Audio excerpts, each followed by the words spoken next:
waxaan subax galab wanaagsan goor meel kastoo joogtaan waxaan aad iyo aad idinka mahad celinayaa inaad nagala soo qayb gasheen Facebook live-ka iyo Zoom-kaba annagoo oo aad maalin hore naga barateen sidii hore baan health talks iyo Somaliland Interhealth oo ah group iyagu reer Somaliland oo ku nool UK professionals oo iskala qayb qaata iskala collaborate gareeya in ay ka hadlaan sarkan COVID-19 adduunka dhan weerariyay walibana inaguna aynu nahay low resource income ama skills aynana jirin waxyaabo badan jirin taas ayaanu ka hadlayna oo serious kan u soo bixin Dr.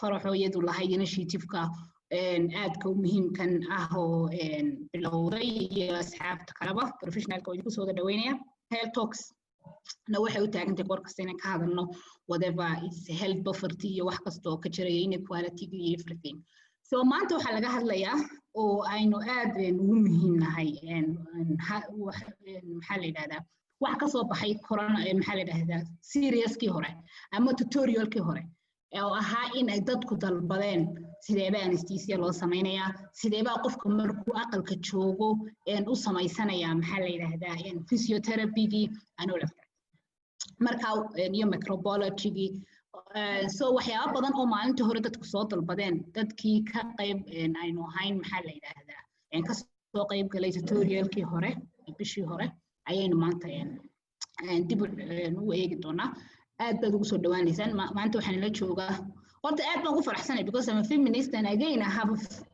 4 panelists or women so that's nice mar dambe mar arkay actually inaynu wada nahay wada female so Dr. Hassan oo ah isagu Somalilander oo jooga Hargeysa ayaa isna inaga qayb qaadan doona because we need that voice a voice of man as well as the voice of local ka shaqeynaya COVID-19 so enrich noogu noqdo oo labada dhinacba maalinta horeba comment-kaas uu inagu soo noqday oo ahaydeen we really need somebody anigu dhakhtarad baan ahay laakiin I'm more on management than clinical skills marka aad baad u mahadsantihiin maanta waad aragtaan waxaynu ku joognaa waxaynoo bilaabi doontaa discussion-ka iyo maxaa la yiraahdaa tutorial-ka hadalkiisa Dr. Shadiya Ahmed oo ah specialist microbiology iyo inta oo dhan title aad aragtaan masha Allah ku soo dhawow baan leeyahay markas qof kasta oo maanta soo galaya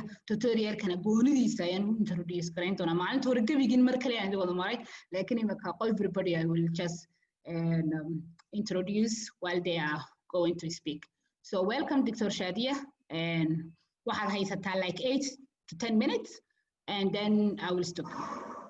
Welcome. Thank you. Wow, Assalamu alaikum everybody. I'm just going to share my screen. Yes.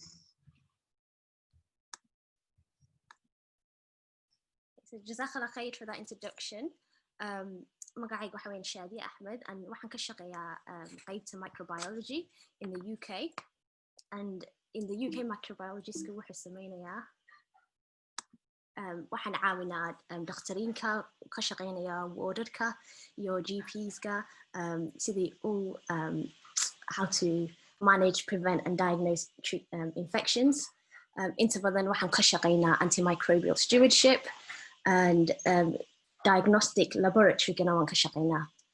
So I'm really sorry, my Somali is not very good, so I'm going to speak in English and waxaan maanta ka hadlayaa the infection prevention COVID that's related to COVID and then also the diagnostics experience-kayga waxa weeyaan waxaan ka sameynayna in England so hopefully some of what I say you'll be able to translate in practice in Somaliland.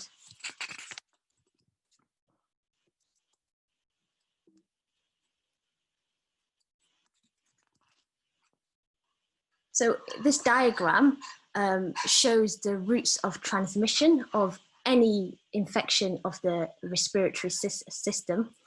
COVID-19 is transmitted, we think, largely through droplets from an infected person, when they sneeze or talk, or cough. And this particles of the virus is carried in large droplets, and they can infect somebody else who is susceptible to COVID if the droplets make contact with their mucous membranes, so the person's eyes, nose, or mouth. The distance that we think that these droplets can travel and infect somebody else is thought to be 1 meter, okay? However, in a lot of the advice that is given, people are told that the area of risk is 2 meters. The virus can also be present on contaminated surfaces, so like beds, tables, etc. And this may be another source of infection if somebody who is susceptible to the virus, or somebody who's never had the virus before, touches these surfaces, and then they can potentially transfer the infectious virus to their mouth, eyes, or nose.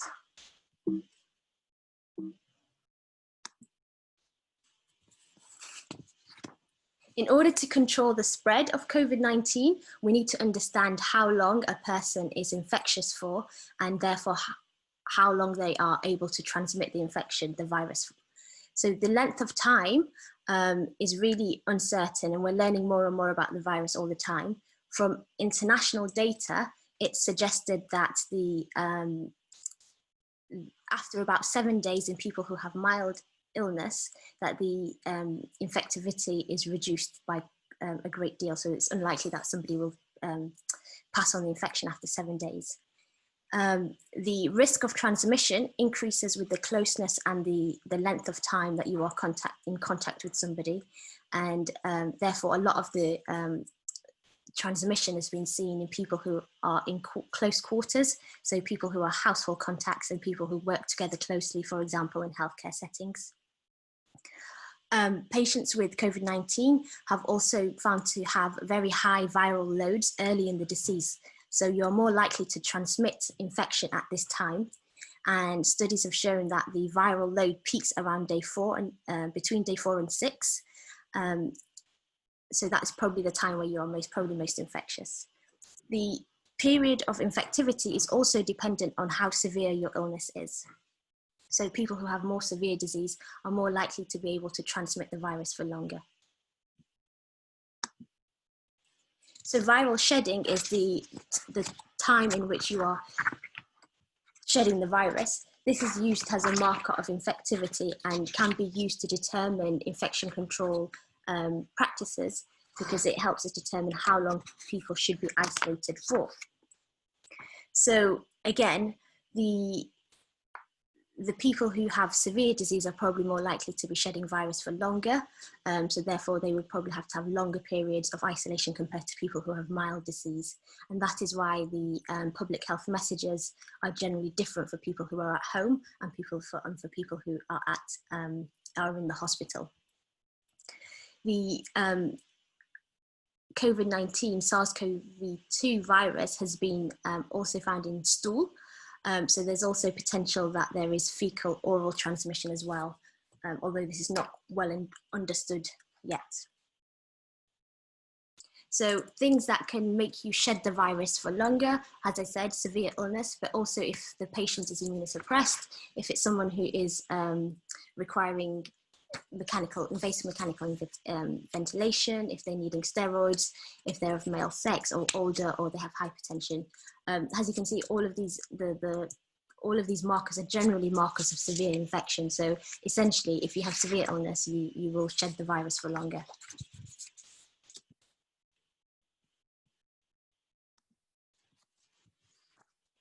So as I said, it's also possible that COVID-19 can be transmitted through contact of contaminated surfaces. One study has looked at how long the virus can survive on different surfaces in the environment.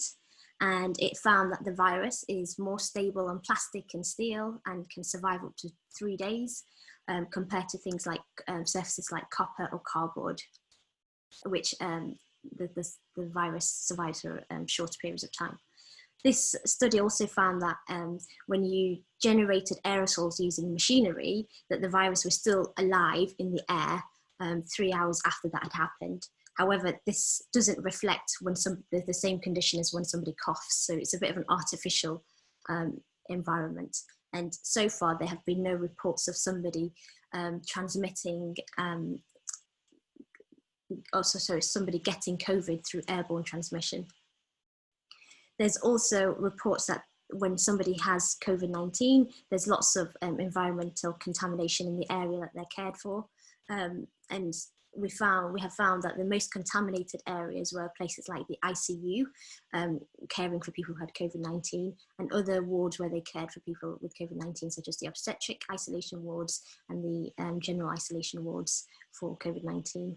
The most contaminated surfaces in these places were things like self-service printers, desktops, computers, doorknobs, and hand sanitizer dispensers.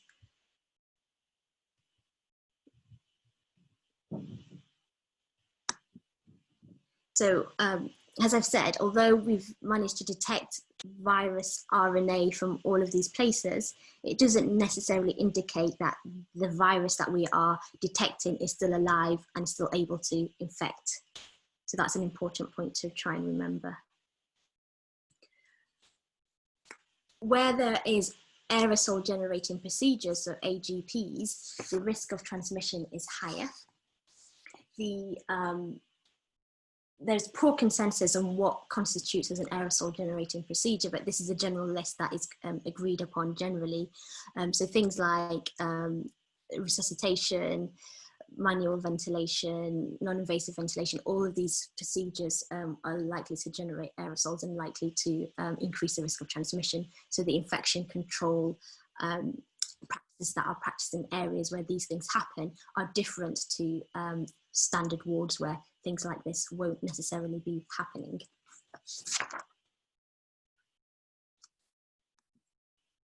So the standard precautions, hand hygiene is one of the most effective measures to prevent the spread of COVID-19. If someone has symptoms, they should be encouraged to minimize any potential spread by practicing good respiratory hygiene. So using disposable tissues to cover the nose and mouth when they are sneezing or coughing or blowing their nose. These tissues should then be thrown away promptly into the nearest bin, and then you should wash your hands afterwards. The general advice should be for everybody to try and keep hands away from your eyes and your mouth and your nose. And then patients who come into hospital who are either suspected of having COVID-19 or confirmed to have COVID-19 should wear a mask in clinical areas. And the aim of this is to try and minimize the spread of respiratory secretions and therefore reduce environmental contamination.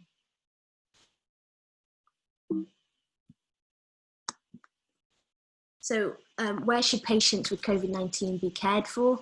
Generally, they should be cared for where possible in single rooms that have adequate ventilation. Where this is not feasible, then patients with suspected or confirmed for COVID-19 can be cohorted, and you should cohort people who have confirmed disease together and people who have suspected disease together. And then if possible, they should be, and if available, a negative pressure room is probably preferred, and they should definitely not be placed in a positive pressure room. Ideally, patient beds should be at least 1 meter apart from each other. And in order to reduce transmission, you should try and assign a designated team of healthcare workers to look after patients with suspected or confirmed cases. That way, healthcare workers can't then potentially transmit disease onto patients they're caring for who don't have COVID.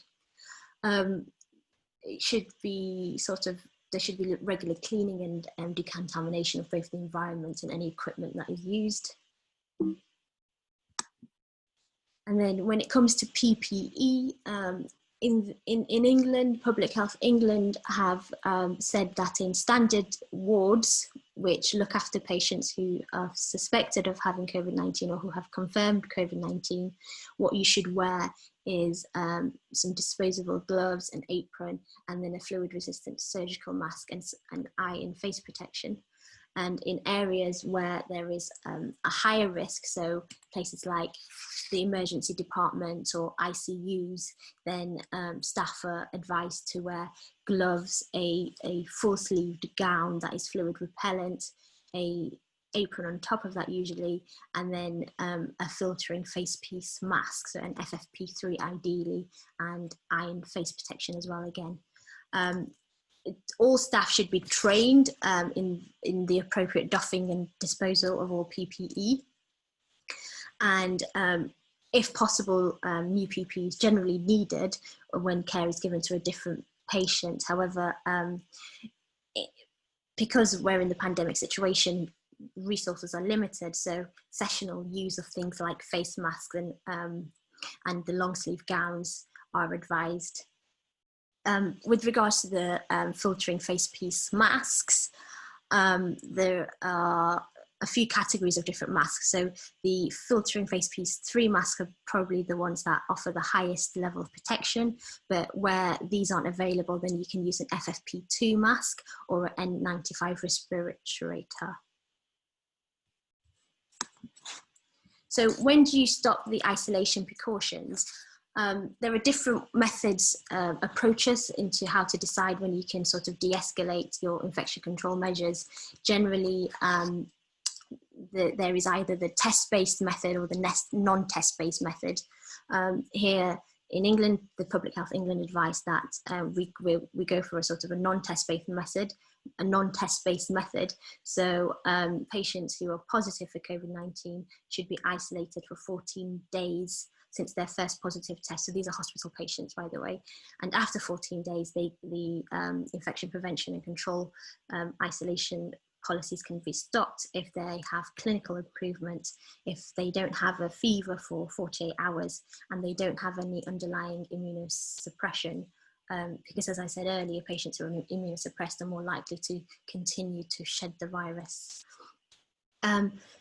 We don't really use a test-based approach, and that's because it might unnecessarily prolong the need for infection control precautions, because even though you're detecting the viral RNA, it doesn't mean that the virus that is being detected is still alive. You might just be detecting sort of remnants of dead virus. And we've certainly seen instances where people have tested negative one day after being tested positive, and then the next day they're positive again. So it can get quite confusing. So we tend to use a non-test based method. So how do we diagnose COVID-19? So there are a few different available tests, and the 3 main categories are the nucleic acid tests, which detect the presence of viral RNA, and this is typically done through reverse transcriptase PCR. Then there are and this is probably the most sensitive method of testing. Then we have the antigen tests, which detect the presence of viral antigen, which is typically part of the surface protein of the virus. This is probably less sensitive than the NAT tests. And then there are these sort of the controversial antibody tests, which look for the presence of antibodies against SARS-CoV-2. And I think this is really just, there's lots of information about this emerging, so I'm not quite sure how useful they are at this particular time. So apart from these main detection assays, there are other things that you can do, like whole genome sequencing, but these aren't really used in routine practice. So when you're suspecting COVID-19, the best time to sample is early on in the disease when the patient is symptomatic. For people who have mild disease, the best type of swab to take is generally a combined nose and throat swab, but nasal swabs have been shown to also have good sensitivity and are generally thought to be better than the throat swabs, and have a better yield than the throat swab, sorry. So for severe disease, it's better to try and get a lower respiratory tract sample. So if possible, if the patient is coughing sputum, then try and send a sputum sample. If the patient is ventilated, then try and send an endotracheal tube secretion. And a BAL sample is probably the sample that's going to give you the highest positivity rate. However, getting a BAL, which is a bronchoalveolar lavage, you have to do a bronchoscopy, and that is an aerosol generating procedure, and you want to try and minimize the number of procedures like this that you do to reduce the risk of transmission to sort of healthcare workers. With the PCR tests, false negatives have been reported, and the rates of false negative tests are somewhere between 2% and sort of 30%, which gives you a sensitivity of about 70% to 98%. So if you have a patient who you have a very high clinical suspicion of COVID, you should try and repeat the test. Ideally, you should try and repeat this with a lower respiratory tract sample, so a sputum if possible. I wouldn't advise repeating the test more than once, because you sort of get diminishing returns on your positivity rates. And why do patients get false negative results? There's lots of reasons. It might be that the sample was poorly collected. Some people say it's quite difficult doing a throat swab or a nose swab. And the trick with doing the throat swab is to try and get it right to the back of the throat. And they say that you've not taken a good throat swab unless you've actually made the patient gag, and you've not taken a good nose swab unless you've made the patient's eyes water. So they're really uncomfortable swabs to take, but actually it's important that we get a proper test specimen sent to the lab. It might be that the test was taken too late during the infection, or too early during the infection, or the sample was incorrectly handled, or there might be technical reasons why the test might have failed. So that is my quick run through on diagnostics and infection control. And I think, are we going to be taking questions right at the very end, Mariam, or? We will presenter kadib baynu questions furi doonaa. Okay. Yes. Okay, haye ma ku soo wareega anigu? Farax baa soo geli doonta. Farax Dr. Farax oo maalintii horena u arkaydeen. Where am I? Yes. oo iyadu ka sheekayn doontaa in terms of maalintii hore case-kiina la soo weydiiyey. So ku soo dhow Farax. Haye waan dhawahay. Maanta waqtiga waad inoo ilaalin insha Allah. Oh, okay, haye waayahay aan screen-ka idinla share gareeyo sug.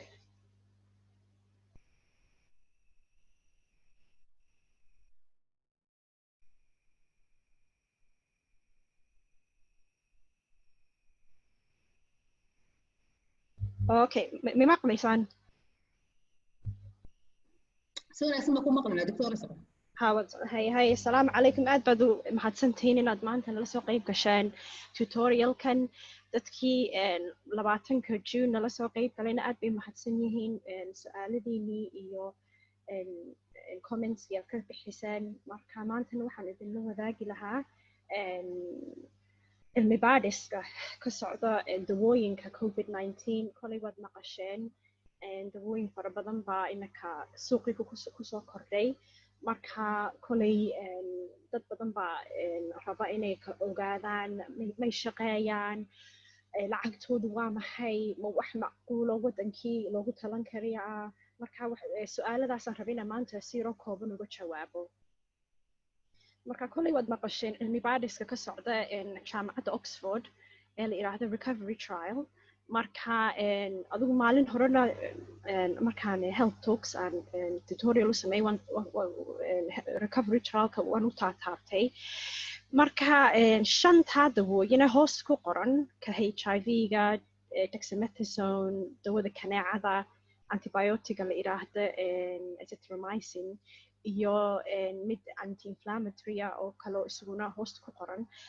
waxba ku soo biiray oo aanan laakiin recovery trialkii kuma jiro, waa mid gaar oo in badan looga hadlay imka toddobaadkana soo dhaaftay. Waa mid la yiraahdo remdesivir. Marka imikuu ku soo biirmay dabooyinkii cilmi baadhistii. Horta in badan baa la isticmaalay, wadamo badan baa iri way noo shaqaysay, laakiin dhibaatooyin baa jirta. Marka waxaan rabay inaan ka hadlo dawooyinka.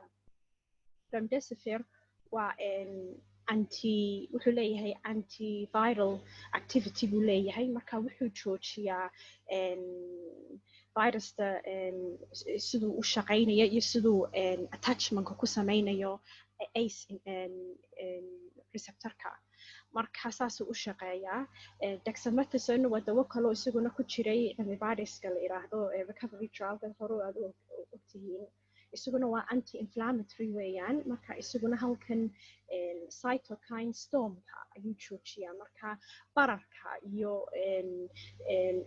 badni waxaa loo isticmaalaa rheumatoid arthritis-ka iyo waxaa loo isticmaalaa asthma respiratory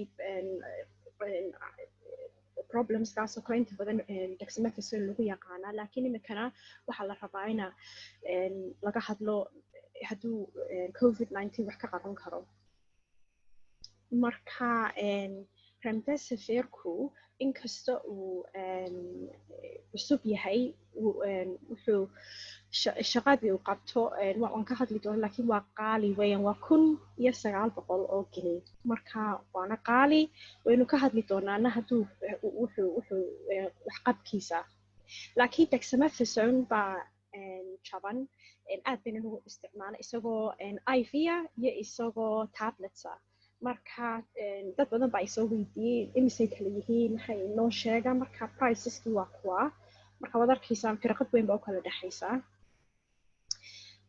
dexamethasone-kana kolay Maryan iyo Xasan insha Allah baa noo sheegi doona waxay iyagu haystaan waxay iyagu isticmaalaan laakiin recovery trialkii wuxuu yidhi tirada dhimashada saddexaad buu ka gooyaa marka 30% buu ka dhimaa tirada dhimashada marka waa wax weyn maasha Allah buu qabtay marka loo eego lacagta iyo waxqabadshadiisa maasha Allah uu fiican yahay intaan ognahay marka remdesivirna inkasta ay Mareykankii ay Gilead Sciences ka wada iibsadeen wixii oo dhan ay shirkadaasi ay samaynaysay waxtarkiisu waa wuxuu maalmaha aad cudurka aad qabtay ku xanuunsaysa aad bukaan ku tuhun buu hoos u naaqusaya marka 15 maalmood averagekii ayuu 11 ka dhigay marka weliga iska jira caalamku waxay jecel yihiin waxa cusub laakiin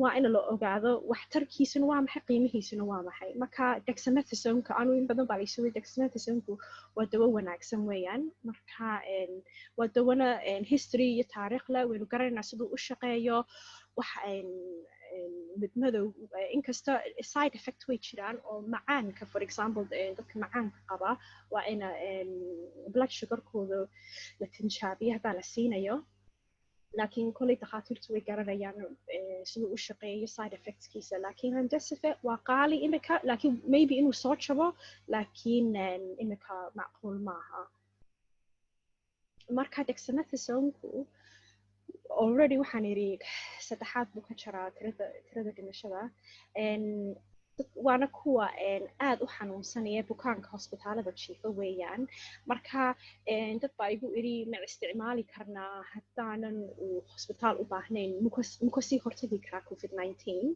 marka kama sii hortagi kara haddaynan adigu aanan laabta lagaa hayninoo neefta kugu dhegin dexamethasone waxba kuma tarayo wuxuu wax tarayaa uun qofka neeftii qabatay marka qof neeftii qabatayna waa qof hospitaal u baahan because qof neeftii qabatay guriga ma joogi karo marka dadka ventilatorka weliba ventilatorka taakuleelka u baahan buu saddexaad hoos u dhigay tirada dhimashada dadka kale oxygenka u baahan na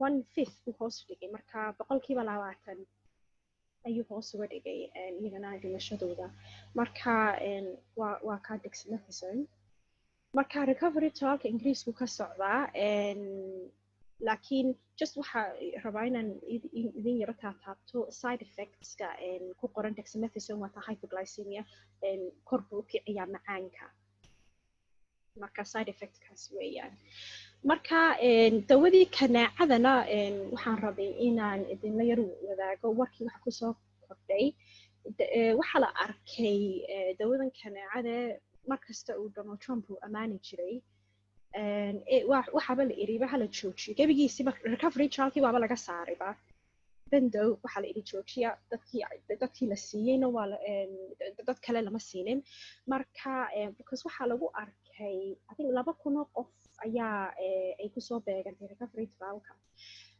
marka side effect cilado badan baa lagu arkay marka waxqabashadiisana may fiicnayn run ahaantii marka waa laga saaray maraykankiina emergency use authorizationkiina waa laga saaray hydroxychloroquine dawada kaneecada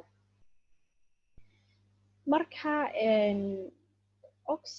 sidaad u manage garaynaysaan hospitaalka aamina iyo waroon iyagaa iminka intensive carada iyo critical careka ka jira laakiin xagga communityga xagga bulshada waxaan oran lahaa in haddii qof aanan neefta qaban oo calaamadaha yara fudud haysto 70% bilcood inay calaamadaha fudud ay dadka inta badan qabanayso sida maxaan idhahday qandho ama xumad qofac iyo daal madax xanuun calaamadaha durayga oo kale waxaa wanaagsan inay dadkaasu ay gurigooda iska joogaan laakiin hadday ay isku arkaan calaamadaha neefta qabato oo kale ilaa inta ay la xiriirayaan goob caafimaad ama COVID-19 call centerka ay la hadlayaan idinku aad haysataan 988 waxaa wanaagsan inay guri cooler oo aynan temperature zaa'id si ahayn oo aan sii qaboobeyn oo iska cool ah oo dhexdhexaad ah relaxation kana in terms of breathing kana bilan baa ka hadli doonta laakiin waxaa fiican inay xagga neefta ay relaxation breathingka ay si yaro degan ay u neefsadaan dad baa inta beerkana u jiibsada iyo guriga jooga ilaa inta ay dad caawiyo u imanayaan iyo dad badan baan maqlay wadankii oo oxygen sii iibsaday marka horta waa tii World Health Organizationkii ay yidhaahdeen oxygenku waa dawo muhiima laakiin oxygenku haddaad guriga ku hayso intani waa oxygenka hospitaalka qofka lagu siinayo marka firqaday u kala leeyihiin nasal cannula face venturi mask non breathe NIV laakiin oxygenka guriga lagu haysanayo maa ka hadlahaa reero badan baa ila soo hadlayay kuwaran faraxay haddaanu oxygen guriga soo dhigno dad badanna way sameeyeen wadankii waan ogahay just waxaan idiin sheegayaa in oxygenku uu qarxi karaa marka haddii qof gurigu uu sigaar cabo waa khatar weeyaan gurigaagana uu qarxi karaa adiguna dhibaato weyn weliba adiga iyo caruurtii iyo qoyskii oo dhan marka reer qof gurigaas uu sigaar ku cabo oxygen lama keeni karo qodobka labaadna waa oxygenku haddaad iska isticmaashaanuun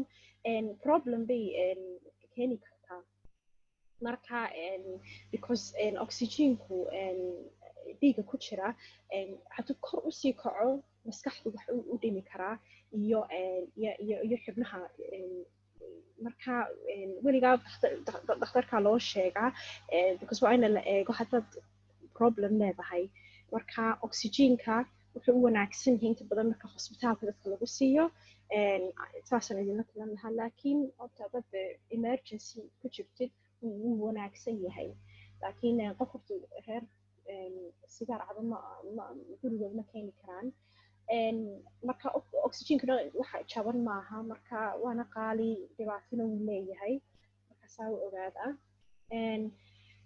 waa slide-kaygii ugu dambeysay marka haddaynu takhaatiir nahay yaynan iloobin cudurada kale imika adduunkii o dhan covid baa laga hadlayaa covid sidaynu ka yeelnaa waxaynu samaynaa laakiin anigu intanaan ka shaqaynayay covidka waxaan arkay dad fara badan oo TB leh nin case aan idin yaro sheego nin iska dhexdhexaad ah oo wadanka Mauritius ka imaaday baa ila soo hadlay wuxuu yidhi 2 bilood baan qofacayay gurigana waxa ila degan nin Talyaaniga ka imaaday 2 biloodna waxaan isku arkay markaan qofaco xab dhiig la iga soo go'aysa waxaan ka warwarsanahay inaan covid qabo marka waxaad ii jirtaa testinga covid markaasaan ku iri su'aalo fara badan baan weydiiyey neefta may ku haysaa waxaasoo dhan markii dambe waxaan ku iri habta dhiiga leh badni covid laguma arkin laakiin waa calaamadaha TB weeyaan marka chest x-ray baan u diray iyo sputum AFP waa candhuufta loo diriyo laabka weeyaan ee TB-ga laga arko marka ninkii su'aala TB AFP-gina waxay na tusin TB leeyahay x-ray-gina wuxuu lahaa calaamadaha TB-ga marka waxaan u gudbiyey qolada TB-ga marka dawooyinkii TB-ga loo bilaabay markaan ku bogsaday laakiin waxay idin tusaysaa haddaanan imika laga fikirin cudurrada kale dhibaatooyin badan bay keenaysaa big three-ga weliba xaggiina Africa waa TB malaria iyo HIV kulli waxay dadka qandhar iyo xumad bay keenaan TB-guna qofac marka ha iloobina kuwaas dadka kalena ha iloobina asada wada xanuunka maalin dhaweyd nin laabtii cuslayd oo COVID-19 ka baqaya markii dambe waxay ahayd angina ayaa hayay marka isaguna wuxuu rabay inuu gurigiisa iska joogo marka markii dambe wuu ogolaaday in ECG lagu sameeyo angina bay ahayd dadkii dhimirka qabayna iyaguna dhibaatooyin badan bay cudurkan ku saameysay because dadkii marka horeba iska shakisanaa ama iska dhimirka qabay waxay dareemeen symptoms wadiba saaid sii noqotay waxayna ka warwarsan yihiin cuntadii hadday go-ayso waxyaabahaas oo kale anxiety-gii baa ilaa xad dhaaftay marka dadkaasina waxay u baahan yihiin kaalmay u baahan yihiin oo si gaara looga warhayo marka waxyaabahaas oo dhan yaan la iloobin marka anigu maanta hadal yaroo kooban baan rabay inaan idinla wadaago marka halkaasaan ka baxayaa qofka saddexaad ee hadda soo dhawaado insha allah waxaan ku kala jiraa ama ma bilan baa mise waa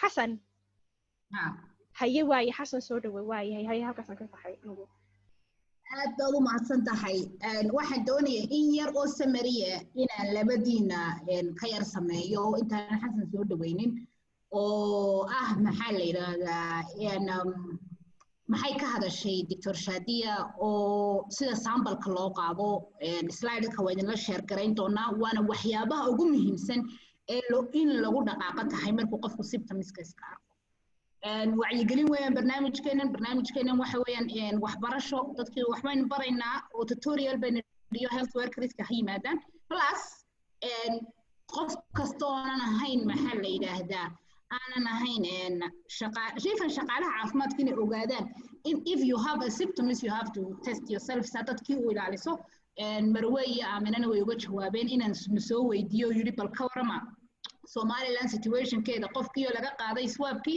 ayaana information ba lagu soo celinayn taana xalay xasan baa inaga soo inaga sheegi doona laakiin marka qofkii swabkii laga qaado waa in iyagana loo sheega la yiraahdaa you have to stay isolation ku jir ilaa negative soo baxda ama positive soo baxdo laakiin still somehow is going down meesha swabka see laga qaadaya haddii xitaa uu qofku soo yar matago ama qofkii gaabka ugu yar sameeyo waa inaad maxaa la yidhahdaa meelo kale uga wareegtaa waa inaad barataa waxyaabo badan presentationkaagii waxyaabo aad u wanaagsan baa ku jiray Dr. Farax oo ahaa dexamethasone xagee lagu isticmaali karaa yaa isticmaali kara oxygen-ta yaa isticmaali karo oo dadkan imika magaaladeen maxaa la dadka ay moodaba noqotay inay urursadaan oxygen-tii and that's very dangerous and thank you a lot inaad u sheegtay maxaa la yidhahdaa inaguna si wacyigelin doono the most amazing thing I like about your robot that you told me so what happened is like maxaa la yidhaahdaa inaga TB-dii HIV-gii malnutrition-kii waxyaabo badan baa la iloobay covid uu maskareeyey oo imika xitaa waxaa jirta Somaliland government waxay meelaha qaar TB centerskii baa dadkii TB-da laga saaray covid treatment laga dhigay and that will anticipate like wuu kicin doonaa TB caseskii Somaliland after 6 months or so dadkii cusbitaaladii ma imanayaan myth bay ka baqanayaan stigma I know in my program ko kale waxaan la shaqeeyaa maternal and child hooyooyinkiyo marka hooyooyinkii uurka lahaayo kale mama imanayaan cusbitaalkii even cusbitaalada qaar waxa hoos u dhacay maxaa la yiraahdaa delivery or home delivery baan ka bilaabmay because people have a stigma so waxaas dhan baan taabanay oo wacyigelin isugu beegan ku soo dhawo Xasan balaan ka yar hor dhacaan malayna laakiin actually the situation in Somaliland and at the imikana oo ku soo gelinaya marka dambe ay Aamina iyo Bilan hadlaana comment but ka yar bixin doonta because they will talk about amazing two important topic oo aan inagu haysanin wadanka kuma haysano so ku soo dhawo Xasan Victoria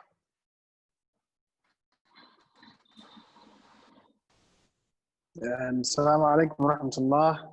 أدو مع سنتي دكتور sorry I forget your name. Two presentations got about أدو في عنايين and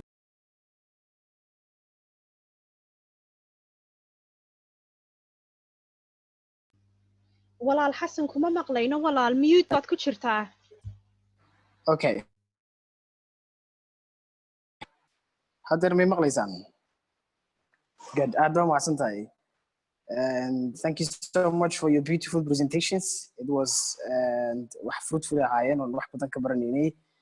And waxaan aad ugu mahadnaqayaa Health Talks iyo and teamkana UK organize gareeyay initiative-kan healthcare workers-ka lagu support garaynayo iyo bulshada Somaliland. And haddaan yar ka hadlo about my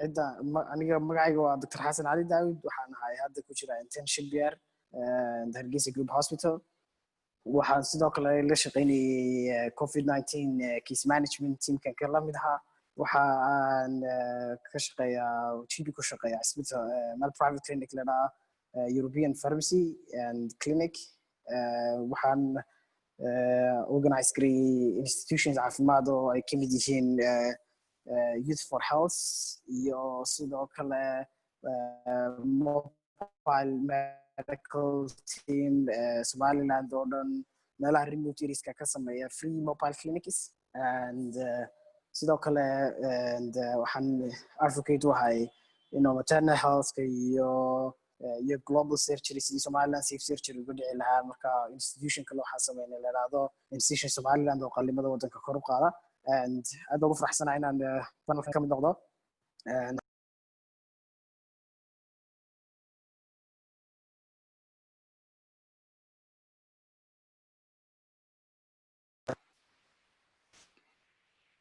halka uu maro bukaan kasta oo COVID-19 ahay wadankeena marka waxaa markii hore cisbitaalada oo dhan ay ahaayeen phobia weyn baa dhalatay oo ahayd qof kastoo xumad leh in COVID-19 la goodo deetana ay hospitalska laga soo cesho and marka waxaa bilownay in aan Hargeysa Group Hospital ka set up garayno aniga iyo team kale oo dhakhaatiir ahi anagoo kaashanayna wasaaradda caafimaadka iyo agaasimaha cisbitaalkaba triage center in laga bilaabo albaabka weyn laga soo geliyo Hargeysa Group Hospital oo ka baqanay inay noqoto meesha maadaama cisbitaalkii weyn ay ugu jabnaayahay dadka dhan iyo referralka uu ahaa in uu noqdo source of infection alxamdulillah and tendooyinkii iyo setupkii wixiiba si fiican baan u wada helnay waa la bilaabay and waxaana pathwaygu ahaa qof kastoo yimaada inay check up garayaan haddii uu covid leeyahay haddaan ahayn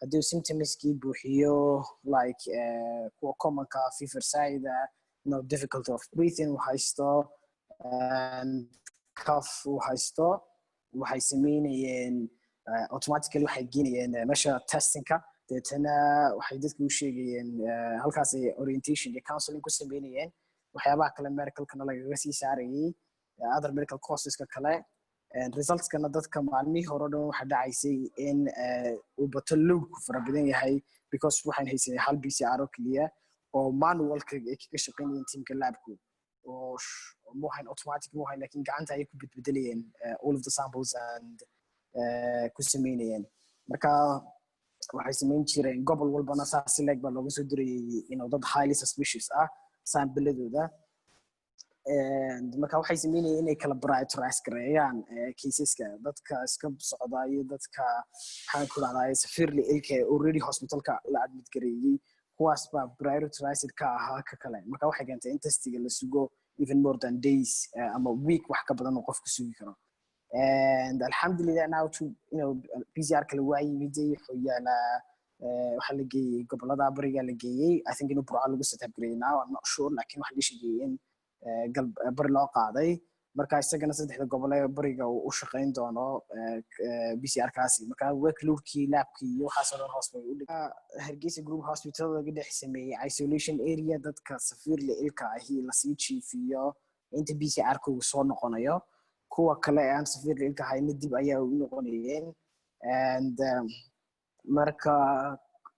marka waxa yaraatay hadana isolation area dib ayaa yaraatay Hargeysa Group Hospital laga dhex set up gareeyay isolation area kala loo baahday oo TB halka laga qaaday Dr. Maryam ay hadda sheegaysay weeyaan and marka waxa kaliya loo dirayay treatment center la set up gareeyay oo daryeel la ilaa caseska positive ka u noqda and capacity-gina 80 patients but state bed okay yaali capacity-ga ay haysato meeshaasi and alhamdulillah marna may buuxsamin oo 80 patients at the same time may soo wada gelin and laakiin waxa backup yadna ahayd meesha TB centerkaas ayaa yadna backup plan ahayd and qaabka aan isticmaalaynay runtii waxaa soo options waxaa soo trials ku jira Somaliland badidoodu ma wada yaalaan I mean waxaa soo drugs badidoodu ma lama wada isticmaalaynin for example steroids oo kale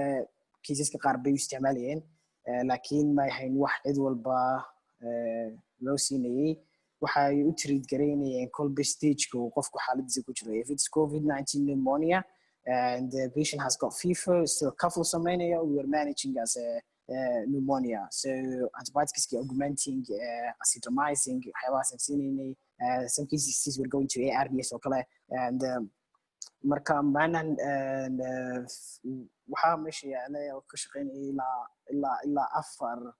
ilaa 4 to 6 ventilators waxaana and marka dhamaan most of the cases intii loo isticmaalayna very few cases ba ayaa ventilatory machine u baaday we were not using CPAP iyo BiPAP waxaana maanan isticmaalayn and cases badan tirada dhimashada oo iyaduna inta treatment centerka ku dhimatay and waxa ugu badnaa runtii dad aad u weyn baxayeen and all last stage xaalad dambe soo gaarayay and fobia fara badanna way dhacday oo ugu horeysay inaan dadweynaanay isbitaalada imanaynin oo waxa yaraatay dadkii sheegareynay baa yaraaday marka lama garan karin percentage intee leg ba ayuu marayaa and because inta test gareynayna way yarayd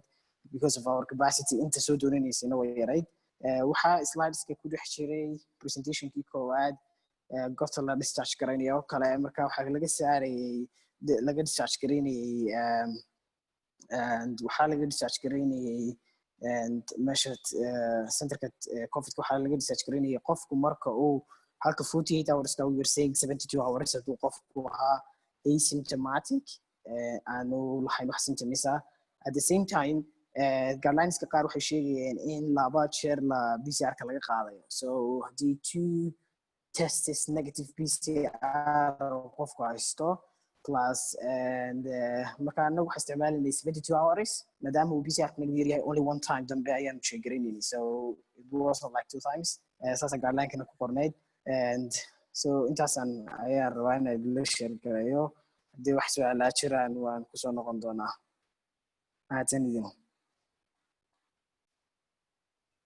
aad u maasan tahay xasan su'aalaha at the end baynu ka dhigan doonaa kulley Dr. Farax iyo all the team want to ask you some questions and clarifications maxaa la yiraahdaa screen kan yar share gareeyay si aan in yar ugu yar daro inta xasan oo maanta halkuu marayo COVID-19 Somaliland 755 minutes 16 new cases ayaa maanta keliya la announce gareeyay.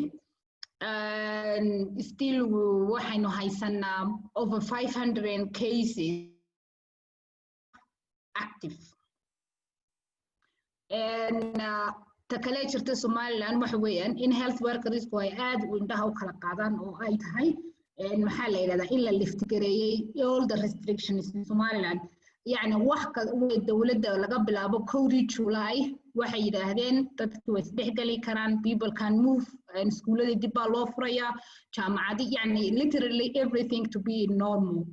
Marka bal in ay more dadku vigilant noqdaana waanu ku soo waanu aad baan ugu taxaluujinaynaa because COVID-19 muu tagin weli wuu joogaa.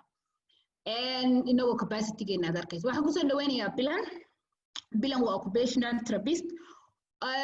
Somaliland kama jirto marka bal at least xitaa waxaan doonayaa specialty-ga laftirkeeda ay haysato 6 years ka shaqaynaysa inay bal noo sharaxdo before she started her si ay because waxaan daawanayaa arday dad kale, so we really need also to encourage people to be in this field. Marka kusoo dhawo bilan. Hey, السلام عليكم دمانتين. aad baan ku faraxsanahay inaan waqtigan idinla qaadan karayo. Sugbal aan soo saareyna presentation kaygan. Marka horta aad baad mahadsantihiin Farax iyo Maryam sidan aad isku kaayso wada keenteen. Waa siday Maryam sheegtay waxaan ka shaqeeyaa dalka Ingiriiska. Waxaan ka shaqeeyaa qaybta occupational therapy 6 sanadood ee la sheegay baanan ka shaqaynayay qaybtan. Waxaan inta ugu badan ka shaqaynayay NHS-ta oo dhakhtar magaalada aan deganahay ku taala. Specialty fara badan baan imika ka soo shaqeeyay waqtigaas sida oo kale respiratory medicine, neurology, vascular surgery, trauma and orthopedics for example. Marka alhamdulillah experience iyo skills iyo knowledge ban intaas soo ururinaysadaan imika insha allahna waxaan idin sheegayona ka muuqan doontaa. Unfortunately, I have not prepared this presentation in Somali, so imika waxaan ka fikrayay haddii la rabo waan ku bedeli karayaa waan soo turjumi karayaa presentation-kayga siduu af Somali wada yahay, laakiin for the majority of the presentation I'll probably be speaking in English.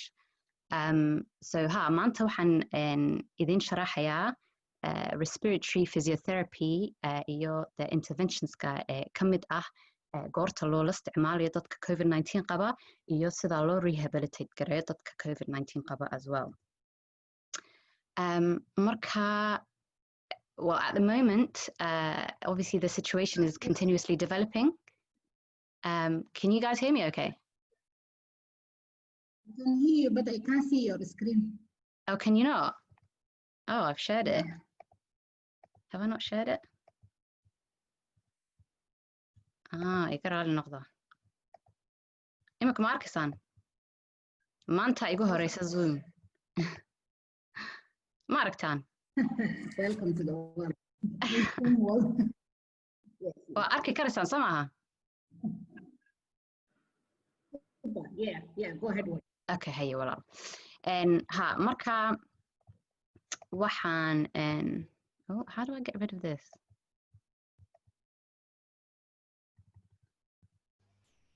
Don't worry, waynu arkayna si wanaagsan baynu arkaynaa walaalo. Okay, can you guys see this section here? wax kasta waan arkaynaa. Okay, hey. Okay, so at the moment, the understanding obviously of COVID-19, its acute presentations, its long-term implications, it's all something that's continuously developing. And wax isbedbedelaya kolba marka waa muhiim inaan gidigeen the knowledge-keena iyo the understanding-keena inaan kolba hubsano inuu yahay wax imika wixii soo baxay ah. Marka insha Allah waxaan imika maanta idin sharaxaya waa kulli laga yaabaa inuu wax noqdo isbedeli doona. Marka keeping on top of evidence and knowledge and guidance is very, very important. So I just wanted to start off by saying that as a disclaimer. you know, OTs and physios, especially in acute care, we work very, very closely together. And we've sort of noticed that there are obviously a range of different issues that COVID-19 patients have been experiencing. They range from respiratory issues, musculoskeletal issues, neurological issues, as well as psychological deficits as well. So we've kind of really been at the forefront of trying to address these debilitating effects and try and get people to kind of resume their, you know, normal level of function. And we try and kind of reverse the effects of the illness as much as possible. So inshallah maanta waxaan rabaa inaan idin sharaxo when to use respiratory physiotherapy interventions with COVID-19 patients iyo sida loo rehabilitate garan karayo. So a variety of different approaches that you can use that can sort of prevent further clinical deterioration as well as improve that person's functional performance as well. Marka the respiratory physiotherapy topic that I'll start off with, I've prepared it with my colleagues who are physiotherapists in the hospital that I work with or for, and it is also kind of informed by research that I have also done with you know, just obviously online searches, journal articles and things of that nature. So yes, I'm an occupational therapist, but I've tried to make sure what I'm saying is both relevant and safe for you to take away, inshallah. Marka imika waxa la fahmay imika bilahan na soo dhaafay in dadku intooda badan aanay u baahnayn respiratory physiotherapy or intensive respiratory physiotherapy treatment because there's not really been a huge problem with high secretion loads. But as I said at the beginning, this may change as understanding evolves, so we have to stay up to date, inshallah. But of course, there are indications and times where it is appropriate to complete respiratory physiotherapy interventions. And my colleagues have informed me that they've mainly really been using these more intensive interventions with high-risk individuals. For example, people who have existing comorbidities that are already associated with hypersecretion or ineffective or weak coughs. So anyone who's got a pre-existing respiratory disease, anyone who's got a neuromuscular disease as well, for example. And they've also told me that they've really found, obviously because this is a completely new beast, it's not something that is widely understood as other conditions are.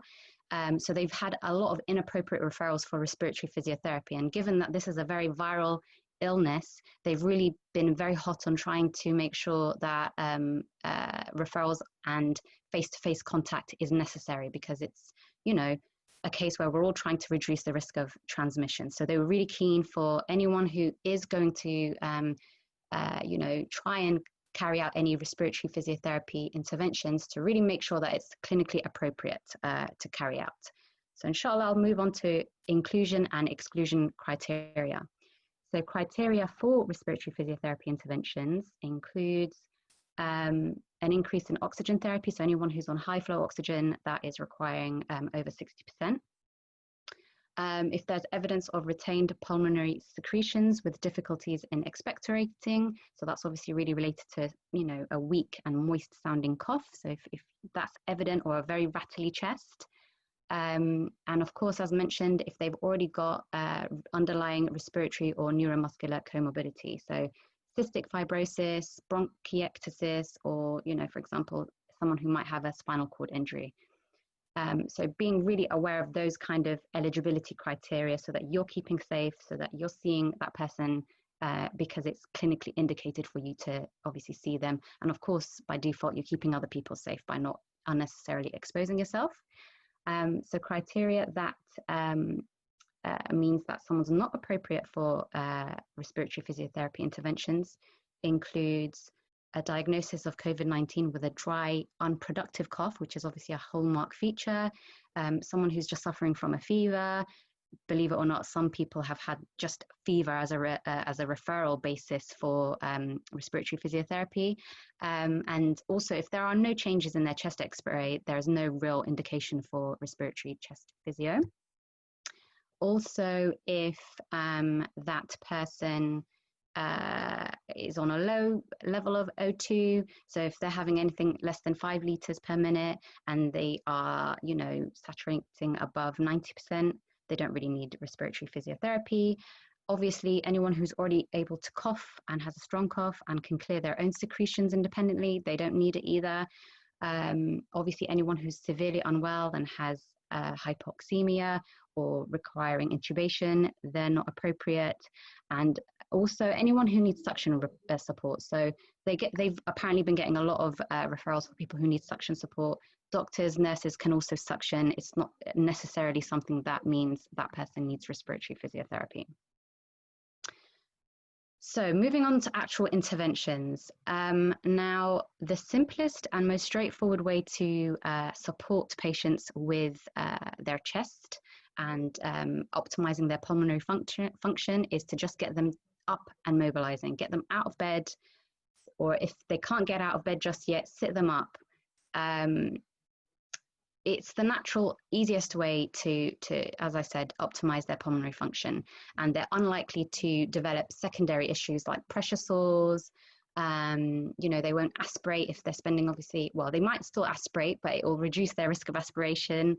It will also help from a psychological point of view. At the moment, there's a big campaign in the National Health Service that I work in, where it's called PJ paralysis. So they're trying to get people up and out of bed who don't necessarily have to remain in bed. You know, being sick is automatically synonymized with I must stay in bed, I must rest. Rest is important, but gentle activity is also incredibly important as well. So that's the simplest and easiest way to try and, as I said, optimize pulmonary function. But then there are, of course, specific respiratory physio interventions as well. And these include postural drainage, chest percussion and vibration, as well as breathing retraining.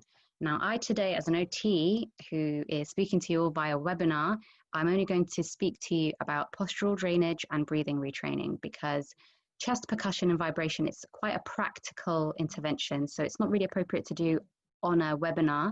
And I'm also not a physio by background. So it's not appropriate for me to share that with you. However, inshallah, you know, that inshallah can be a learning need and a development area for the future. And as I said, I think it's more of a face-to-face training session, that is.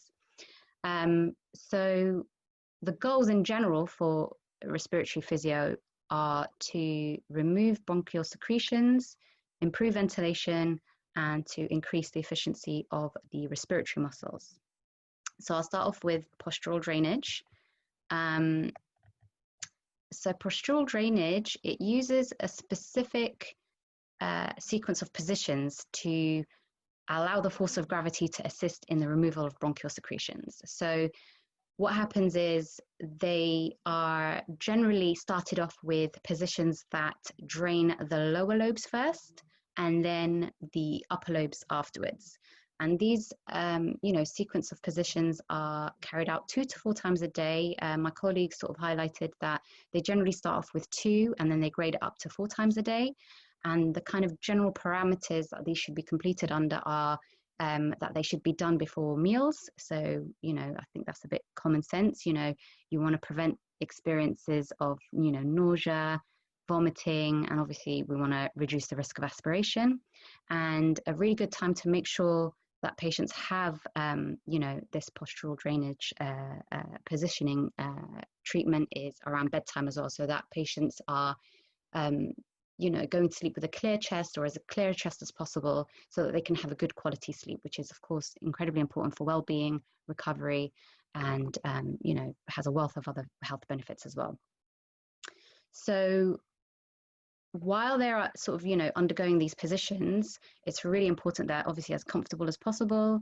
You know, they always make sure that there's a sick bowl close by, that they, specifically for COVID-19 patients, if a sputum sample is required, rather than a sputum sample cup, which is what is usually used, they use plastic bags to obviously prevent the spread of the virus.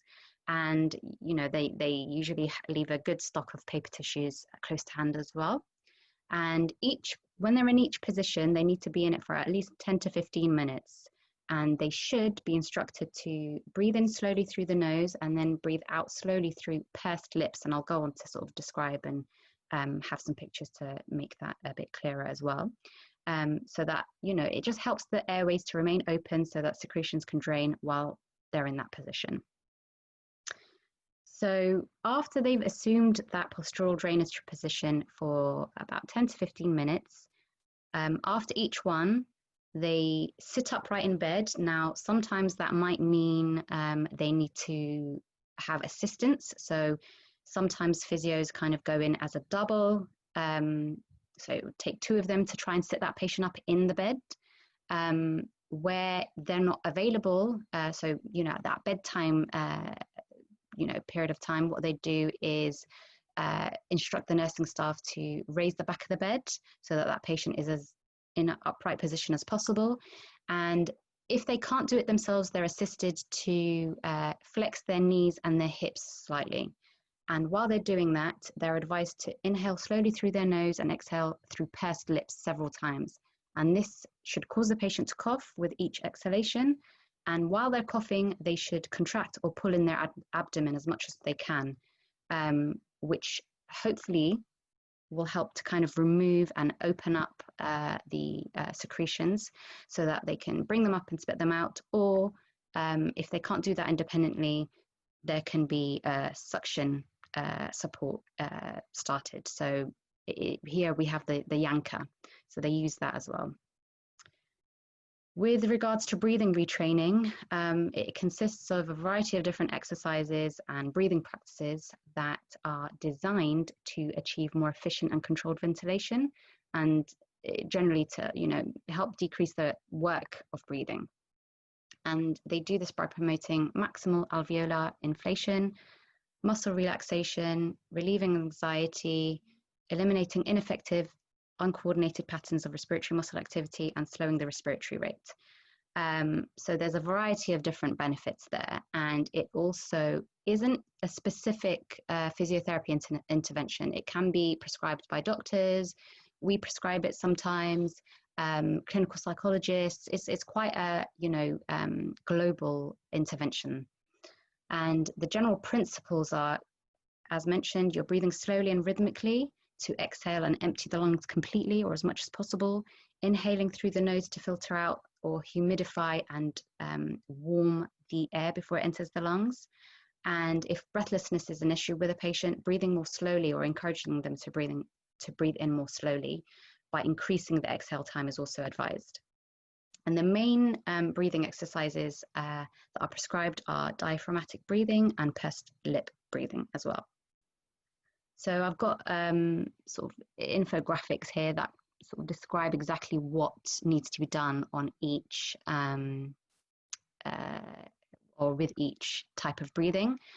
So inshallah, you can go through that in your own times. It's quite straightforward. There's only about 3 to 4 steps per technique, so it's quite straightforward to explain to patients, and we often leave them with a leaflet that they can refer to so that they can kind of do it in their own time. Moving on to the sort of rehabilitation side of my presentation, I thought I'd maybe just reel off some impairments that we've been finding are quite common in COVID-19 patients. And, you know, as previously mentioned, information is quite limited at the moment and evidence is quite limited, but it's continuing to grow. And in general, although this list is not exhaustive, the deficits that we've mainly sort of found as health professionals, all of us, not specific to OTs or physios, the types of issues or deficits that we've found are things like fatigue and poor exercise tolerance, muscle deconditioning, reduced joint range of motion, upper limb edema, breathlessness, acute delirium, loss of confidence in functional abilities, low mood / depression, and post-intubation swallowing and feeding needs, so dysphagia. So it's not an exhaustive list, but there's quite a few there that I've listed just to kind of give a holistic overview of the kind of issues that COVID-19 patients are experiencing. So in general, sorry? We are running out of time. It's like Okay, you gotta noqda, sorry. Haye. And Marka, we can make this presentation available. The rehabilitation is quite straightforward. This is probably my last slide, I think. Marka, I can share that with everyone, inshallah. If anyone is also interested in the Somali translation, I can also work on that and try and get that out to anyone who's interested, inshallah. Bilan, can you hear me? I can hear you, yes. Bilan? Hi. Okay, I'm making an executive decision here. Go ahead with your slide, and then anigu ma hadlayo maanta because I have a fair bit to cover, inshallah. Marka slide kaaga si istiraha ku dhammee. We're gonna move on to questions and answers, and inshallah that'll be the end of session because saladi ba soo dhawalan. Hawarun haye. Marka and I'll be as brief as I can. There are, a variety of different rehabilitation programs that we've been using with COVID-19 patients. They range from, doing bed exercises, such as, the ones that I've listed, where we, do passive exercises or active assisted ones if they are unable to do it themselves.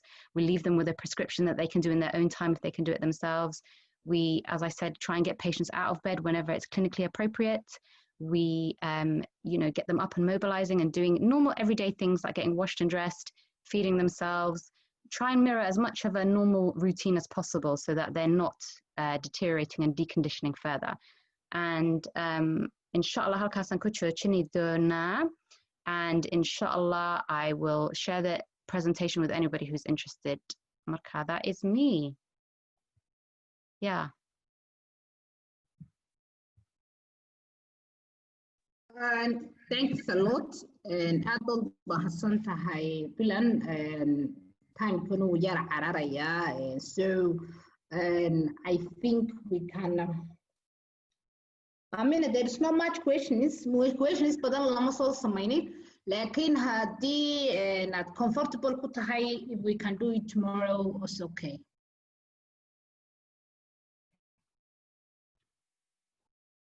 Unmute yourself. Yeah, so sorry guys, it's just because topic here a little bit heavy, so because anesthesia samaha, so it's gonna go through a few سوى عن وقهدله and runtana waqtiga hadda waxaan u hadhay 8 minute so 8 minute ka isbaxa fiican haddii aan sameyno questions and answers and inshallah session ka kale ayaan ku soo ayaan anigu kayga ka hadli doonaa inshallah. That will be, I think, saba fiican somaha.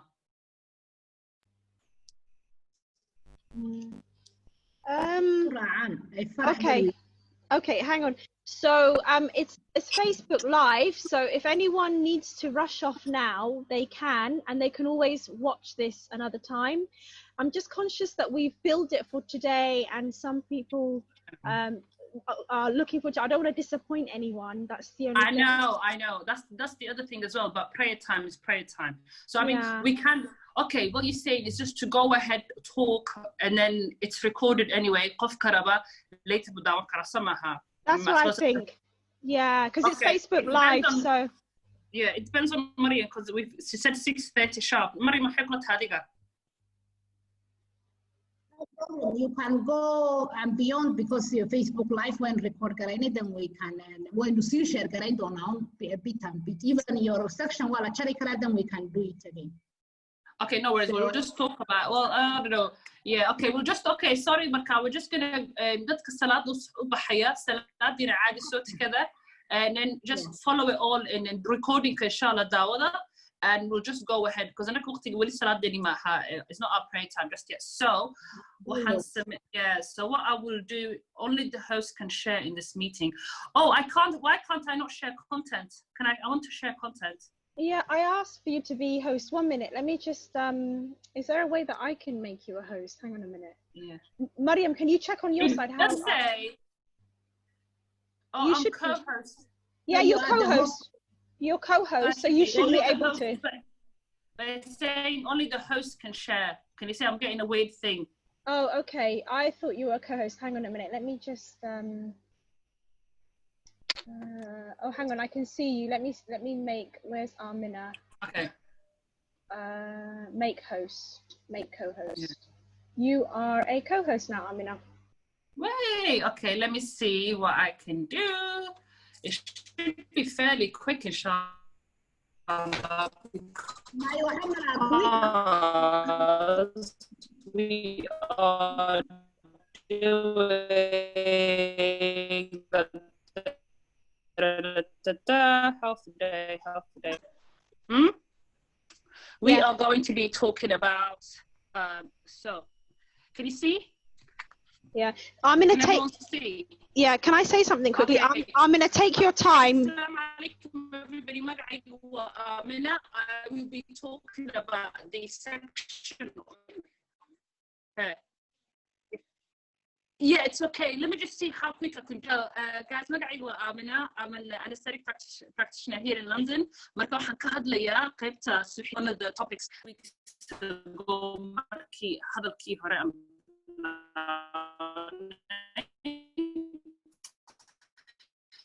so anesthesia and COVID, why is it special? The anesthetist, all the frontline health workers have been amazing during this whole pandemic. Like special like mashallah, they've dealt with it in an amazing way. Well, that key were in the deep end, and these are the anesthetists and the anesthesiologists. So Time magazine, I'm sharing with you Time magazine, and the anesthetist who was in one of the worst hospitals in Italy. So why is what do we need to do? So the first things first, guys, preparation.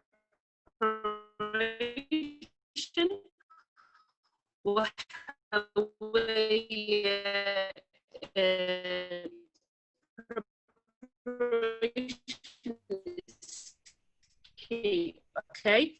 The reason why I was so called, I want you guys in a prepared team is basically that you need to be prepared with will be one I find. We need to be prepared scenarios and anesthesia for when it's an emergency. So we will have anesthesia for surgical scenarios. Plan one, preparation is key. And intubation kaga. Extubation and where your patient card was. So in your plan, intubation and extubation, we always have a plan A, for sure. Plan B, what we might need in case plan A and plan C and D. What will you do had the plan A and plan C fail? PPE is important because, as Dr. Shadia mentioned, COVID is spread through aerosol generating stuff, and intubation and extubation is definitely aerosol generating. The anesthesia machine has a ventilator. The ventilator generates aerosol as well. So this is why it's important to have your PPE to the max. You have to be very, very PPE. So this is the PPE that's recommended by the I think it's the WFSA, the World Anesthesia Federation.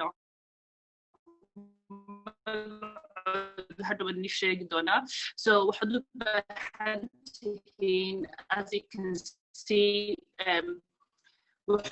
hunting gown and scrub skin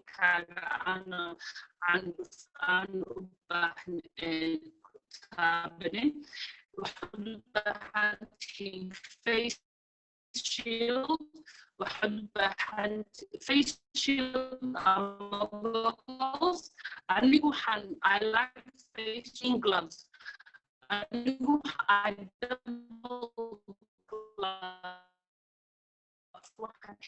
2 pairs of gloves, sometimes even more. Okay, so thus we need PPE and to keep stuff operation cabins, and this is just to spread infection from happening. So that means your airway trolley is probably gone, and you don't have the pleasure of the airway trolley that you used to have. So what you have is so this is can you see, this is basically what an intubation trolley for COVID looks like. You have your laryngoscope plan A-gaagi, you have your ET tube, and you have your maybe plan B-gaaga waxaweye igel, LMA, you have your bougie, you have your tube tie, you have basically alaabta minimal stuff ad u bahnaanisid, kabadhkii yaraad aan haysanay aan wax kasta ku haysatid, all of this stuff ku jiraan ma haysano. That pleasure has been taken away from you, so you keep everything clean, you keep everything tidy. waxaan isticmaalanaa waxaan cad ad aragtiin waa incopad, waa wax for every case. Clean the table, put mid cusub saara, okay? That's what habas bedelay from an anesthesia for intubation car. So if you go but it was so cold from it was and then also has medicine as well, guys. Warning, if you're dealing with a surgical COVID patient, protect other people and minimize movement. We are minimizing movement, so please, warnings, COVID-19 patient entry strictly, entry was strict, because it's another way to prevent infection as well. So have the warning signs up. That's the other thing that I wanted to share with you. What's it called?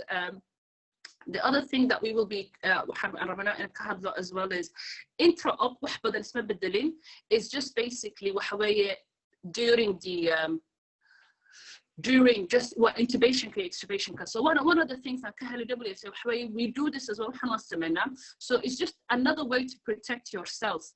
Intubate in a bag. So is how you use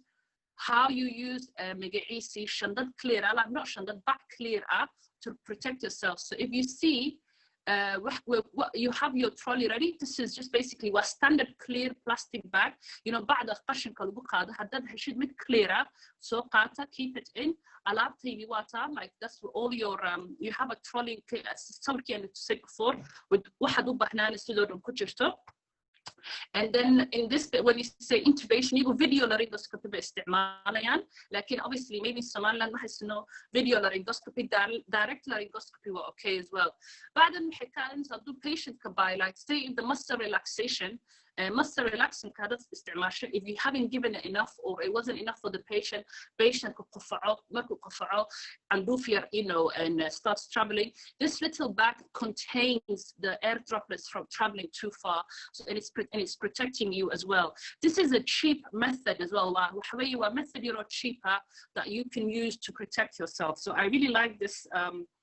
I like this method of intubating in a bag. For intra-op, guys, be careful. Just surface clean كرديك حداد يعني patient كأفكيسة تابتاي سنكيسة تابتاي مركبة please gloves كسكسارة قعمها بيرة new gloves حدة وحنديدنا you touch the patient mouth, you touch the patient nose, or after intubation gloves كمان بدرين قعمها قماد ميرين, and what's it called, you are touching your machine, you are touching the surface, because even though okay you are wearing PPE and everything what mesh what kasartek, you as the healthcare professional, you as the anesthetist, you are transporting and you are transferring the infection through your hands. I remember most of the infections into hands, so please, good hand hygiene is needed. So change your gloves and change your gloves and wash your hands, and just make it easy for yourself, because sometimes with COVID you don't have the pleasure of going out and of the or to the prep area. This is an alcohol hand gel and we just basically go there to just pump and follow hand hygiene protocols. So that's another thing that you guys can do as well, inshallah. The other thing that I wanted to talk to you guys about, so intra-ops, as I said to you, be careful of the hand hygiene, be careful of the circuit disconnecting. If the circuit disconnects, obviously there's going to be patients on the ventilator, there's going to be a big, waft of air, and then that air can contain oxygen, air, obviously droplets, and then, you're spreading the virus again that way. So just be very careful, make sure your connections are all tight. That's one of the things so that's basically in the surgery. So OR كيننا clean. So this is what we've done with our OR. واحد كستنتن كسرنا وأخي كرتين بعبن and we covered the walls with بعيال. بس وحلو بهني هاي أوبن أيامش كجرا, and there is a lot of bin bags. So every time we do something dirty, we quickly throw it in the bin, and we don't keep anything lying around. So this is, it's a very coronavirus anesthesia very sterile, very clean, and almost like in an OCD because we quickly change our gloves, and then we take it, we wash our hands, or we use the alcohol hand sanitizer, and we put on another pair of gloves. So gloves are your friends in this case. I will show you again when, for example, when I show you the Bismillah, where is my when we go back to this, you can see there is 2 boxes of gloves, small and medium or small and large, whichever depends on how many, and what size they are. So please protect yourself, and by protecting yourself and being tidy, you're protecting the others as well.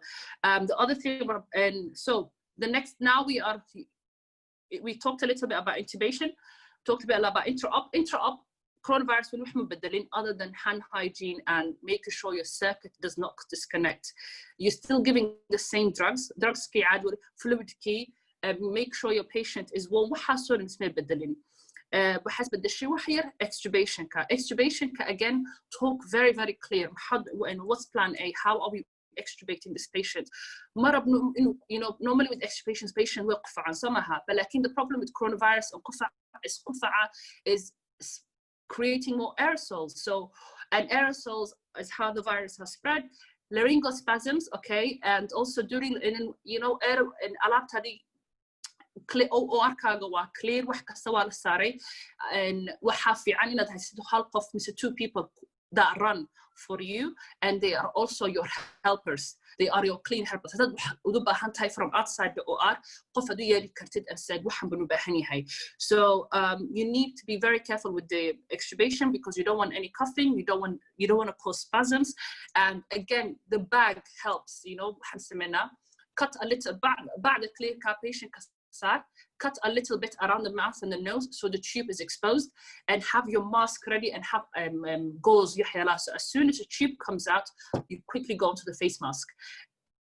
You do that super quickly, because obviously if you're not quick and the patient coughs, that's thingy everywhere. And with after extubation recovery, guys, you don't want to put a green patient or a clean patient who doesn't have corona with suspected corona patients. So what we are doing in my hospital is all the suspected corona are all together. And then dadka corona aan haysanin, dadka la taskareeyay ee cudurka aan haysanin, you keep them in one area. So please keep both together. So you have to talk about recovery as well, and measure patient kan u socdo. So that's basically anesthesia very quickly for surgical patients. Okay, so preparation was key. Prepare, have a good plan, talk clearly, have some where your people have maintained good hand hygiene, maintain a clean surface, extubation kaga, have a good plan again, make sure your PPE is on, and discuss where the patient will go. Please don't mix the patients together. That's all I beg of you. So now I'm just going to quickly talk about when we have to intubate a patient outside the OR and how we are dealing with this. So we are going to be sharing more pictures. But then here we go. So one of the things that we created is something that looks like this, okay? This is a bag.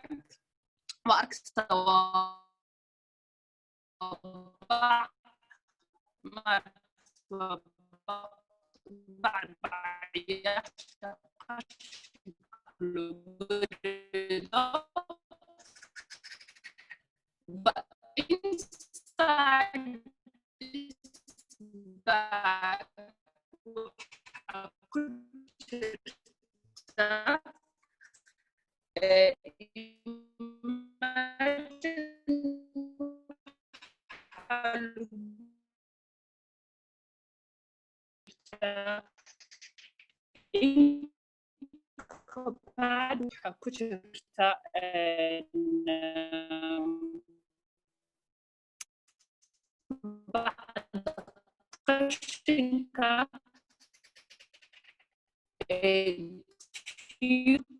syringes and everything that for an emergency intubation on the ward with the cardiac arrest.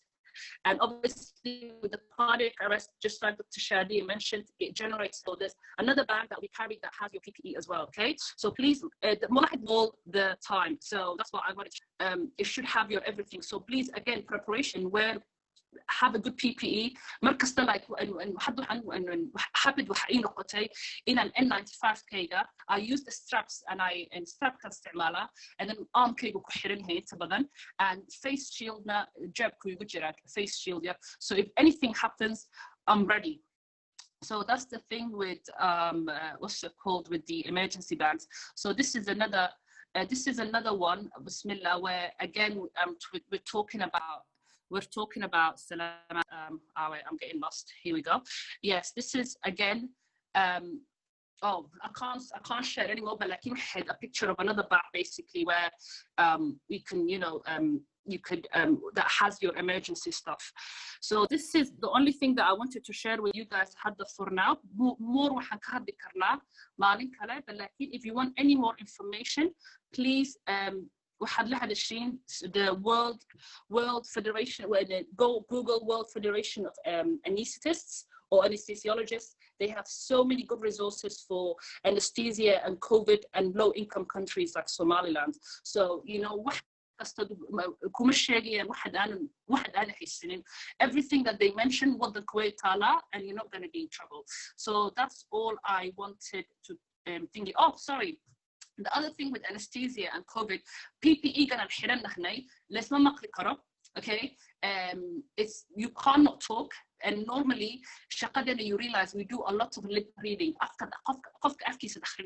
So if there is a face mask, you can't really read. Plus there is mask, shield key. It's not ideal. So this is why it's good to have a very good, clear communication, good teamwork, and good leadership, okay? And look, before we do the PPE, that's when me and the anaesthetist, we talk about, okay, what's the plan? Now what we're gonna do? We talk with the surgeon, how long will this take you? Because the other thing with coronavirus and PPE and anesthesia or surgery, we have delay the team dynamics in the OR. Because our surgery, we weren't anxious, but everybody's super anxious. We are, everybody's worried, and what's it called? This virus has changed a lot of things. So the teamwork is not. It's literally there's no more kaftan. There's nothing. You go in, you talk about work, you do the job, and you get out. So one of the things that I wanted to share with you guys as well is keeping a good mental health and keeping a good mental health. The thing is, there is something here. I hope I can share. Screen sharing has failed. I don't know why the screen sharing is failing, but basically on the on the worldwide anesthesiology website, you can find information about how to keep a clear or a happy mental health during coronavirus. And also, guys, what Harman and Nisha got as well, with the PPE, because we understand there's a PPE shortage, again on the same website, N95 kaga what isticmali karta. So I started doing that. I reuse my N95 mask. It shows you how to sterilize it. You could sterilize it, or you can clean it different ways. It depends on what is available at your local facility. But then, so just have a read, but please هاتورنا because what الاستعمال كرا إلا obviously until we have so many, because I feel like the global PPE shortage will be another thing again. هدو أدونك and because هذا وقت أدونك ولا فرفوريا أنا كإنجليز كمان you know, the restaurants and the coffee shops are open. In Somaliland, again, you know, so we don't know what's going to do to the infection rate. I mean, we're all healthcare workers. We're just waiting and watching. But if we go through the same problem again and we don't have PPE, please, haturina, just clean it, decontaminate it, keep it for yourself, obviously, and reuse it. And that's literally all I wanted to tell you today. Any questions?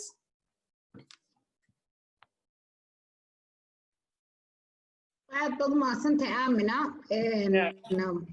wax maalinta talaata gareeyay horta very fruitful inkastoo yar broken aad yar ahayd internetkaaga, but I think we got you and we really need that slides ama pictures kind and dibu u share garayno teamka iyo health talks iyo other pages ka kale maalinta talaata qolan training gareynay Borama treatment unit.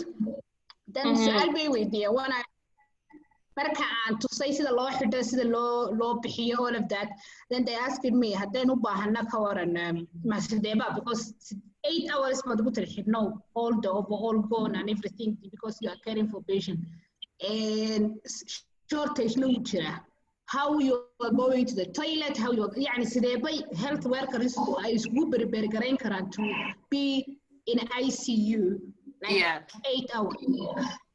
Okay, so what we did in ICU was 4 hours before, wallahi, before you put your PPE, please make sure you drink, make sure you go to the toilet. Every 4 hours okay, so I know that if I go in and then I know that Mariam hopefully the behavior can بدلي virus can بدلي so you were a lot more self-conscious, you know, in the beginning one haradnay, because you know, like you're just stuck wearing this PPE and we forgot to drink water, we were dehydrated ourselves, so this is one of the ways that we became sick. So what I would suggest to you guys is before you don your PPE, before you wear your PPE, please, you know, go to the toilet if you have to, drink some water if you have to, make a phone call if you have to, just, you know, do what you gotta do, because the minute a PPE and you go into an area, a COVID area, or you are with a patient, you are stuck for maybe 4 hours. So policy so each hospital, my hospital, 4 ساعات بعد 4 ساعات قف بيبدلية. Okay, it's a long shift, and then also this way, because you are also saving your PPE, because haddi PPE got حرتي and then you go in and ساعات بعدي كاذبة بخبرتي, like I have to go to the toilet. أول ولا تورجر, and then this is how we lost PPE as well. PPE that is so precious. Well, like Dora, please, because you've seen what the global shortage of PPE has done to the rest of the world. So please, Dora, look after it and just work better. Do what you have to do before you get dressed, because once you get dressed, you're stuck for a little bit. But that's a very good question. Thank you for raising that, Mariam. Yeah, because I was just like saying, like you have to be there and the other thing reusing of the N95 waxa kaloo doonayna website-kii anesthesia federation hadda yar noogu soo qorto si definitely I don't know why it just wouldn't let me share. You know what it is, mention the internet code ma fiicna, so that's one thing I have to move. But what's it called, I'll send you all the details inshallah, so you can share with everybody on Facebook and in the group and in Health Talks as well, inshallah. And that I promise you, I will definitely have to do it. But it's a very good, I was like, Somaliland, and it's not something that we have to source. We all have it locally, and it's designed with Africa in mind, alhamdulillah. Any question is Farah, and because in اليوم بكون شرناي مكان تدكي كلا سنة ربحان. صلاتي تبدأ صلاتي بيتجان مركا لكن فيسبوك لايف كي وصعدة مركا كلي I think تبدأ إنه حيردين بعد الصلاة أي maybe feed كتبوا أجيب كوس فيديو ونقن marka inaguna barnaamijkan waan wadan karnaa marka maasha allah hadallo wanaagsan marka anu horta questionskii lasoo qoray maryan adu ma ka warhaysa dadkii waxay questiona imika inooga baahan inaynu u jawaabto okay haye waayahay haddaba waxaan idin marya adigan ku weydiin lahaa haddaba waxaad noo sheegtaa triageka sidaad idinka u samaysaan imika waqtigan xaadirka ah qofku imika for example dadkii 988 covid centerka may qaraacayaan do you have statisticskii dadka soo qaraaca is it well utilized is it working ma shaqaynaysaa dadkii may anfacaysaa adviceka la siinayo dadkii may feedback may idhaahdeen wayna caawisay marka qofku lineka uu soo qaraaco oo laga dareemo inuu covid-19 qabo what's the steps because taas hana fahansanayn ma daryeel hospital baad toos loogu yidhahda taga just taana yar fahansiin situationka Somaliland waqtigan xaadirka aad horta waa su'aal aad u wanaagsan xasan inuu nala jooga aad u wanaagsanay because he will answer this question perfectly laakiin waxaan hubaa horta in ay maalin kasta ay soo sheegaan ay yidhaahdaan waxaa jirta maxaa la yidhaahdaa intaasoo kun like 10,000 qof baa soo garaacday telefoonka waxaa la siiyaa maxaa la yidhaahdaa waxaa la siiyaa waa la jiheeyaa. So that's what they said and what they announce always like it used to be waana la isticmaalaa in badan laakiin imika because inagu waxay nahay dad aad dadkii xitaa imika markay wadada marayaan anigu covid face maskaygaan iska xidhanahay everybody asking you oo kale macnaha sookii covidka iska dhamaaday you see that.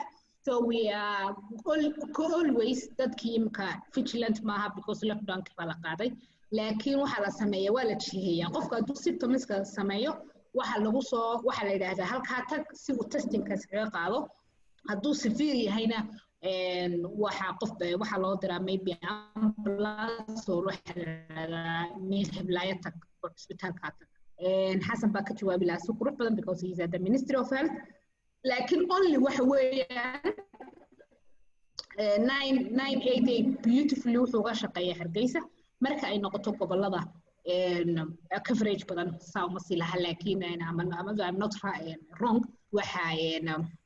waxaan horta Hargeysa aad uga shaqeeyaa triageka sida loo sameeyana waxa weyn horta cisbitaalka kale uu ka duwan yahay overloadkana uu kaga duwan yahay cisbitaalada qaar already tender sameeyeen albaabadii bay hagaajiyeen waliba publica but private definitely they don't have a triage خلاص people moving in and out and I don't think maladku wuxuu maleynayna private hospitals ka inay covid-19 qaadaynin I don't know but that is how they more awareness raising even in the healthcare ka dhexdiisa xitaa waxay u baahan tahay in runta looga sheego la yiraahdo covid-19 is not sparing anyone. So waxa weeyaan waana kusoo siin karaa waan kusoo xiray doonaa Xasan to give you more detailed information saynu u bilaab karayna next tutorialka because next tutorialka waxay doonaynaa maanta waxaynu ka hadalnay oo aynu sii cadayno ama aynu waxyaabo kale kasii bilaab karayno so that's may waa si wanaagsan haan igu soo xidh because waxaynu rabnaa inaynu more information aynu bixino iyo caawimo iyo online training modules inaynu samayno because anugu waan ka yar dareensanahay inaanan cudurkan si wanaagsan loo fahmin oo ay dadkii weli ay privateka iska tagayaan weliba bukaankii socda ayaan anigu ka baqayaa also I think ma fahansanaa inaynan dad baa boqolkiiba 50 transmissionkiisu waa dadka aan calaamadaba lahayn marka taasina waa dhibaato markaana waxa okay insha Allah marka waynu ka eegi insha Allah anigu su-aashaydu waa intaas weeyaan